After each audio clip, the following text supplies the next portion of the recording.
Աշխարհի 7 հրաշալիքները դրանք հնագույն կառույցներ են, որոնք հազարավոր տարիներ մարդկանց զարմացրել են իրենց մասշտաբներով և հնարամիտ ճարտարապետությամբ։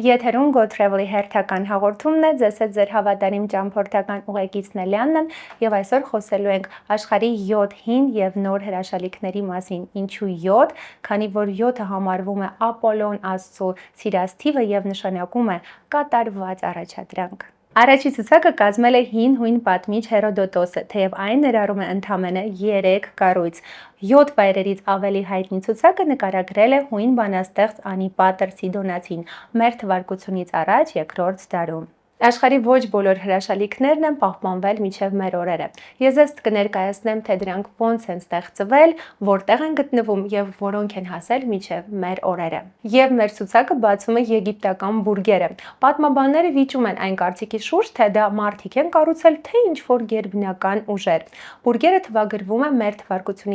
2600 թվականներին եւ անհավանական է պատկերացնել, թե այդ մասշտաբի շինարարություն ինչպես է տեղի ունեցել, քանի որ նույնիսկ 21-րդ դարում դժվար է սեղան աթոռ տեղափոխել առանց պատերը քերծելու։ Ցուցակից միակ կառույցն է, որը պահպանվել է մինչև օրս, ինչը ապացուցում է, որ եգիպտացիները կամ շատ լավ շինարարներ էին, կամ էլ ֆարավոնները ունեին կառուցապատման շատ խիստ տեսչություն։ 4500 տարի անց էլ այս բուրգերը անհասանելի կերպով դիմակայել են ժամանակին, բնությանը եւ իհարկե տուրիստների անսպառ ինստագրամյան լուսանկարներին։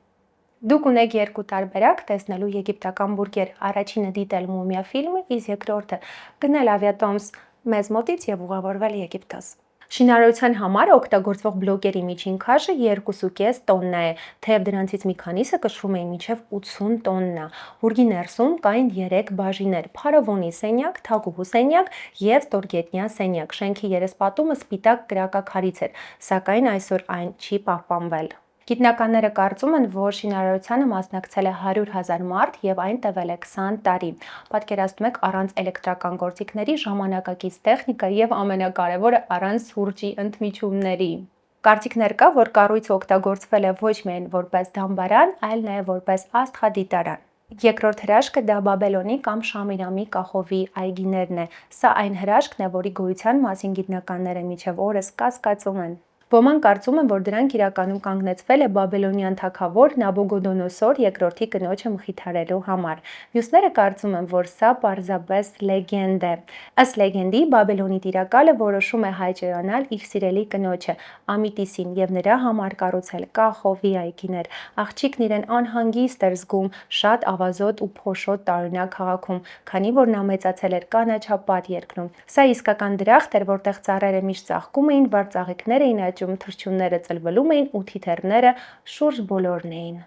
Երրորդը օլիմպիական Զևսի արձանն է, որի հեղինակը աթենացի ճարտարապետ Ֆիդիասն է։ Զևսի արձանը 17 մետր էր 5 հարկանի շենքի չափով։ Եթե նա հանկարծ որոշեր կանգնել, տաճարի տանիքը ուղղակի կավերվեր։ Արձանը պատրաստված էր փղոսկրից ու Ֆիդիասն այն դարձրել էր բառացիորեն փայլող, նրա ոտքերի տակ ձիթապտղի յուղի ավազան տեղադրելով։ Արևի ճառագայթները անդրադառնում էին արձանից, ինչը Զևսին տալիս էր աստվածային գլոու։ Առաջին լյուքս լուսային էֆեկտը դեռ մ.թ.ա. 5-րդ դարում։ Մեր ցուցակի 4-րդ հրաշալիքը Եփեսոսում գտնվող Արտեմիսի տաճարն է։ Տաճարը կառուցվել է մ.թ.ա. 560 թվականին եւ նվիրվել է պտղաբերության աստվածուհուն։ Աշխատանքները տարվել են մոտավորապես 100 տարի։ Ձյունաճերմակ մարմարից կառուցված տաճարը զարդարված էր բարձր սյուներով։ Շենքի ներսում դրված էր Արտեմիսի արձանը, պատրաստված փղոսկրից եւ թանկարժեք մետաղներից։ Հետաքրքիր է, որ շենքը 2 անգամ ավիրվել է։ Այն առաջին անգամ այրել է քաղաքի բնակիչ Հերոստրատոսը մ.թ.ա. 356 թվականին, փորձելով մտնել պատմության մեջ։ Հետագայում պալատը վերակառուցվել է, սակայն այն թալանվել եւ ավիրվել է գոթերի կողմից։ Հաջորդ մեր հրաշալիքը Հալիկառնասի դամբարանն է։ Կարիացի սատրապ Մավսոլեսի դամբարանը գտնվում է Հալիկառնասում, ներկայիս Բոդրումի տարածքում։ Այս տպավորիչ դամբարանի կառուցումը սկսվել է դեռ Մավսոլոսի կենդանության օրոք։ Քաղաքը նրա օրոք ծաղկեց, բայց իսկական շքեղության եկավ, երբ նրա կինը եւ միևնույն ժամանակ քույրը Արտեմիսիան ավարտեց կառույցը։ Համալիրը բաղկացած էր 3 հարկից, որոնցից առաջինը թաղման տաճարն էր, երկրորդ մակարդակում կար մարմարե սյունասրահ, իսկ բակում ռազմիկների և առյուծների արձաններով զարդարված դամբարան։ Ըստ լեգենդի նրանք պահպանում էին Մավսոլոսի երկարատկեցությունը։ Երրորդ հարկում տեղադրվել էր ձիերի կառք, որի մեջ եղել էր տիրակալի և նրա կնոջ արձանները։ Հաջորդը Ռոդոսի կոլոսսն է։ Այն Հելիոս աստծու հսկայական արձան էր, որը գտնվում էր Ռոդոս կղզու նավահանգստում։ Քաղաքի բնակիչները համոզված էին, որ որքան էլ որ քաղաքը պաշարվի, այն չի նվաճվի, քանի որ նրանք գտնվում էին Արևի աստծու հովանավորության տակ։ Քաղաքի բոլոր բնակիչները վաճառել էին իրենց ունեցվածքը և գումար նվիրաբերել արձանի կառուցման համար, որը տևել է 12 տարի։ Սկզբում նախատեսվում էր հուշարձանը դարձնել 18 մետր բարձրությամբ, սակայն հետո չափերը զգալիորեն ավելացան։ Պատմաբանները ասում են, որ արձանը վերջում եղել է 36-ից 72 մետր։ Եվ վերջի աշխարհի 7-րդ հրաշալիքը դա Ալեքսանդրիայի Փարոսն է։ Այն համարվում է աշխարհի 7-րդ հրաշալիքը, իսկ Եգիպտոսի երկրորդ հրաշալիքը։ Գտնվում է Ալեքսանդրիայի մոտ գտնվող Ֆարոս կղզու վրա, որը հետագայում ամրացվեց մայրցամաքին։ Աշխարհի 7 հրաշալիքներից միակը, որը ոչ միայն ճարտարապետության արտասովոր նմուշ էր, այլև ուներ գործնական գործառույթ։ Փարոսը ծառայում էր որպես ուղեցույց նավահասկիների համար, որպեսզի նրանք կարողանային ապահով վերադառնալ մեծ նավահանգիստ։ Իսկ հիմա մեկնաբանություններում գրիր, եթե այս բոլոր հրաշալիքները պահպանված լինեին, որը դու կընտրեիր քո այցելության համար։ Սակայն մեր ծրագիրը շարունակում է, քանի որ ես պետք է ձեզ ներկայացնեմ նաև աշխարհի նոր 7 հրաշալիքները։ 2007 թվականին New Open World Corporation նախագիծը առանձնացրեց 7 աշխարհի նոր հրաշալիքներ, որը ընտրվել էր ոչ թե պատմաբանների կողմից, այլ ինտերնետ օգտատերերի։ Այս ցուցակը բացում է Չինական պատը, որը գտնվում է Չինաստանի հյուսիսային մասում և համարվում է ամբողջ երկրի խորհրդանիշը։ Այն երևում է անգամ տիեզերքից, նման է հսկա քարե օձի, որը ոլորվում է կանաչ բլուրների միջով։ Չինական մեծ պատի պարսպի պաշտոնական երկարությունը 21196 կիլոմետր է։ Համեմատության համար նշենք, որ հասարակածի երկարությունը 40075 կիլոմետր է։ Չինական մեծ պարիսպը ծառայում էր որպես պաշտպանական գիծ, արգելելով թշնամիների մուտքը Չինաստան։ Այն նաև օգտագործվել է փոխադրումների և առևտրի վերահսկման համար, հատկապես Մետաքսի ճանապարհի տարածքում։ Շինարարության ընթացքում ավազի և ցեմենտի փոխարեն որպես կապող նյութ օգտագործվել է կպչուն բրինձի ալյուր։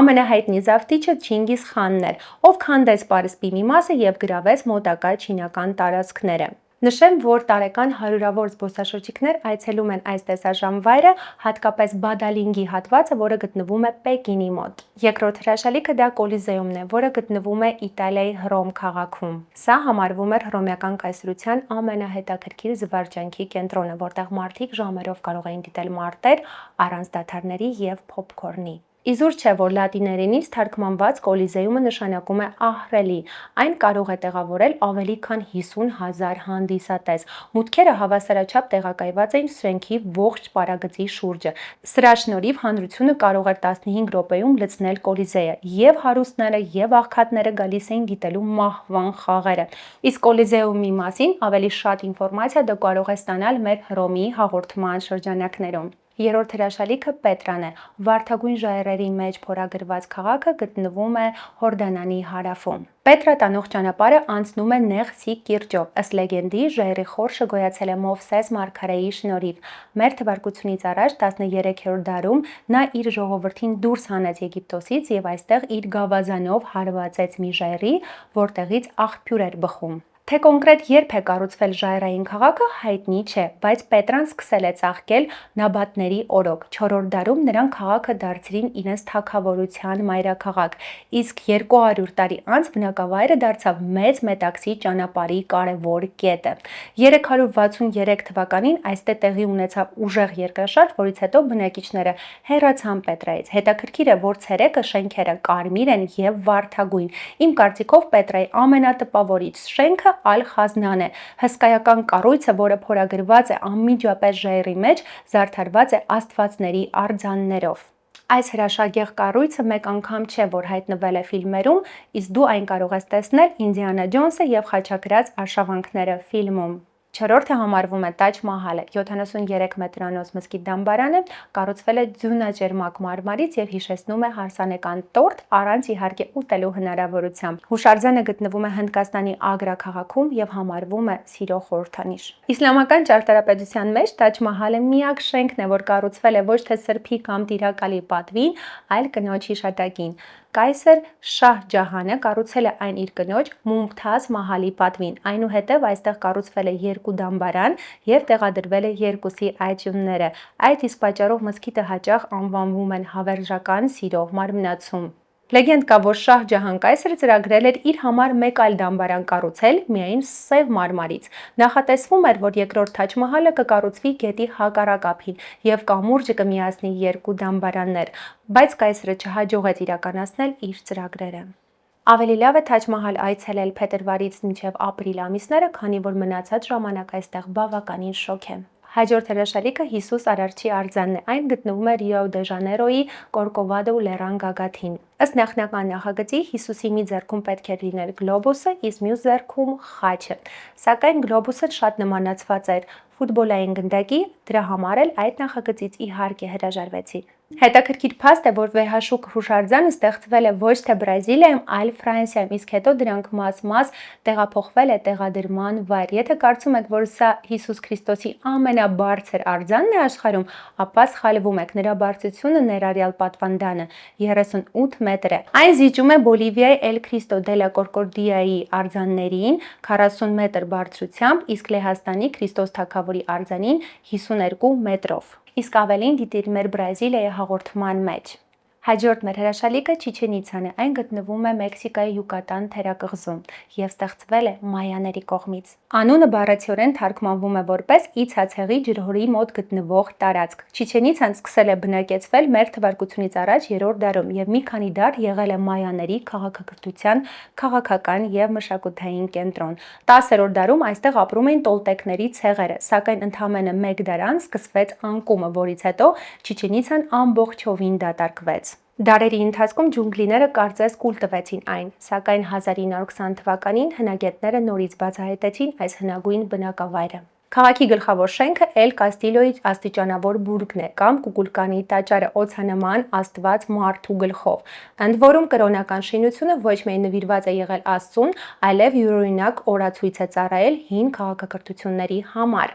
Տարին 2 անգամ գիշերահավասարի օրերին հատկապես շատ զբոսաշրջիկներ հավաքվում են բուրգի մոտ եւ ամեն ինչ 3.5 ժամ ֆանտաստիկ պատրանք դիտելու համար։ Այս օրերին լույսի բարակ ճառագայթը թափանցում է բուրգի գագաթը եւ ստեղծում է ստվերների խաղիկներ։ Թվում է, թե մեծ օձը բարձրանում է աստիճաններով մարտի 21-ին կամ իջնում է սեպտեմբերի 21-ին։ Մայաները այս նշանը ընկալում էին որպես Կուկուլկան աստծո գալուստը։ Իսկ վերջի տեսարժան դա Մաչու Պիկչուն է։ Այն գտնվում է Պերույում եւ համարվում է ինկերի կորած քաղաք։ Այն գտնվում է 2500 մետր բարձրության վրա եւ հաճախ անվանվում է քաղաք երկնքում։ Մաչու Պիկչու անունը կեչուա լեզվից թարգմանվում է որպես հին բուռ կամ լեռ։ Հին մարդկանց գիտելիքների մակարդակը ճարտարագիտության մեջ զարմանալի է։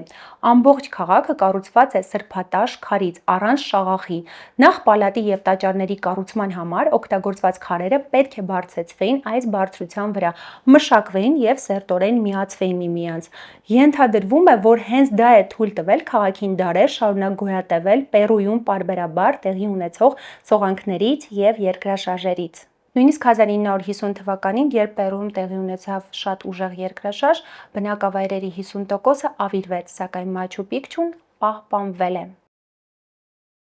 Այսօր ես ձեզ ներկայացրեցի աշխարհի հին եւ նոր 7 հրաշալիքների պատմությունը եւ գաղտնիքները։ Իսկ այն փաստերը, որը ես չհասցրեցի ձեզ ներկայացնեմ, ինքներդ կարող եք բացահայտել ճամփորդելով նշված վայրերը։ Հիշում եք, չէ, որ ես ձեր հավատարիմ ճամփորդական ուղեկիցն եմ Լիաննան, իսկ վերջում հիշեցնեմ, որ այն գումարը, որը դու ծախսում ես ճանապարհորդությունների ընթացքում, հարստացնում է հենց քեզ։